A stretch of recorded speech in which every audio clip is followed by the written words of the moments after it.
이어서 여성가족부 김권영 가족정책관과 함께 달라진 가족 형태에 따라 정부 지원 정책의 변화는 있는지 이야기 나눠봅니다. 정책관님 안녕하세요. 네, 안녕하십니까. 네, 방금 보셨듯이 가족 형태가 다양해졌습니다. 최근 정부가 발표한 4차 건강가정 기본계획에 이런 다양한 가족에 대한 정책이 좀 포함이 됐나요? 네, 그렇습니다. 향후 5년간 가족정책 추진의 근간이 되는 제4차 건강가정 기본계획에는 다양한 가족이 차별 없이 존중받으면서 정책에서 배제되지 않도록 모든 가족을 포용하는 사회 기반을 구축하는 것입니다. 둘째, 한부모 다문화 가족에 대한 맞춤형 지원을 지속적으로 하고 아이를 양육하는 가구에 대한 안정적인 생활을 보장하는 것입니다. 셋째, 증가하는 1인 가구에 대응해서 지역사회 공동체 역할을 강화하는 등 사회적 돌봄 체계를 확대하는 것이고요. 마지막으로 남녀가 함께 일하고 돌보는 사회 환경을 조성하는 것입니다. 네, 그런데 아직 건강가정기본법상 가족으로 규정되지 않아서 정부 지원책이나 서비스를 받지 못하는 가정이 여전히 많습니다. 건강가정기본법에도 혼인, 혈연, 입양을 통한 가족만 정상적인 가족으로 규정을 하고 있는데요.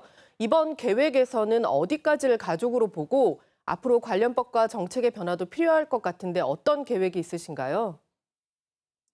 예, 말씀하신 바와 같이 혼인, 혈연, 입양으로 구성된 경우를 가족으로 규정하고 있는 건강가정기본법이라든지 민법이 있습니다.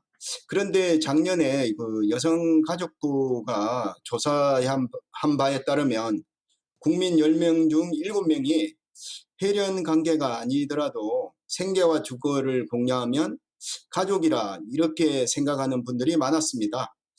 그래서 제4차 기본계획에는 실질적으로 가족의 모습을 하고 있는 사실혼, 비혼 동거, 위탁가족 등이 가족의 범위에 포함될 수 있도록 그렇게 좀 어, 가제를 짜봤습니다. 그래서 이제 실질적으로 이제 가족의 정의를 그렇게 하더라도 실제 이제 가족의 혜택을 받기 위해서는 의료라든지 사회보장, 그다음 상속이라든지 주거 등 개별 제도를 규정하고 있는 법을 개정을 해야 됩니다. 그리고 각 과제별로 또 구체적인 시행 계획을 수립해서 추진해야 되는 그 후속 절차가 남아 있습니다. 네, 그런데 이제 가족 해체 등을 우려하면서 가족의 범위를 넓히는 데 반대하는 여론도 적지 않습니다. 앞으로 정부가 건강가정기본법 개정을 추진하는 데도 좀 어려움이 예상되는데 이런 우려에 대해 어떻게 대처하실 계획이신가요? 네, 이제 기본 계획을 발표하기 전에 국민의 의견을 수렴하기 위해서 온라인 공청회를 실시한 바 있는데요. 이때 좀 가족의 범위를 확대하는 것에 대해서 좀 찬성하는 분들도 많았고 좀 반대하는 분들도 계셨습니다. 그래서 이제 그 가족의 범위를 확대하기 위한 건강가정기본법이 국회에 지금 발의되어 있고요. 소관 상임위원회인 여성가족위원회에서 논의하고 있습니다. 근데 여기에도 좀 논쟁되는 그 상황이 있는데요. 이러한 상황에 대해서는 적극적으로 좀 공론회장을 만들어서 다양한 의견을 수렴하여 합리적인 개정안이 좀 나올 수 있도록 최선을 다하겠습니다. 네, 마지막으로 이 다양한 가족에 대한 사회적 공감대를 좀 넓히고 적극적인 정책 수립을 위해서 지금 현재 좀 어떤 노력을 하고 있고 또 필요하다고 보시나요? 네, 그 제4차 기본계획 과제는 관계부처와 협의 조정을 통해서 마련하였습니다.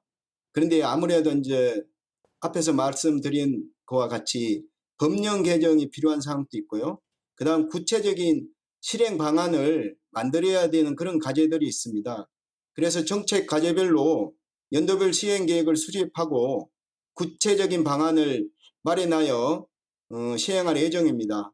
그리고 법 개정이라든지 제도 개선이 필요한 상황에 대해서는 국회 입법 과정에서 합리적인 방안이 도출될 수 있도록 적극 노력하도록 하겠습니다. 그리고 그 세상의 모든 가족이 차별 없이 존중받고 다양한 가족에 대한 이런 인식을 높이기 위해서 교육과 홍보, 캠페인 등을 강화하고 사회적 공감대를 넓혀 나가도록 하겠습니다. 네, 오늘 말씀 감사합니다. 감사합니다.